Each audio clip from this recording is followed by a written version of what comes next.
வாழ்க்கையில் ஒரு காணி நிலம் இருந்தா போதும்பா என்று ஆசைப்படுகிறவர்களெல்லாம் நமக்கு பட்டா கிடைக்காதா என்று ஏங்கக்கூடிய ஒரு ஏக்கம் அவருக்கு என்றைக்குமே உண்டு.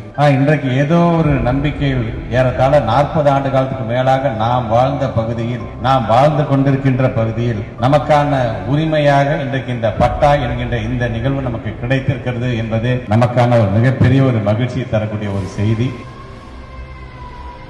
எங்களுக்கு இந்த அரங்கத்தில் அமர்ந்திருக்கின்றதுல எத்தனை பேர் எங்களுக்கு வாக்களிச்சுங்க, எங்களுக்கு வாக்களிக்கல அப்படிங்கிறது எங்களுக்கு தெரியாது. ஆனா நம்முடைய திராவிட மாடல் அரசை நடத்தி கொண்டிருக்கிற தமிழ்நாட்டு முதலமைச்சர் சட்டமன்றத்திலே சொன்னது ஒன்னே ஒண்ணுதான், இது எனது ஆட்சி அல்ல, இது நமது ஆட்சி.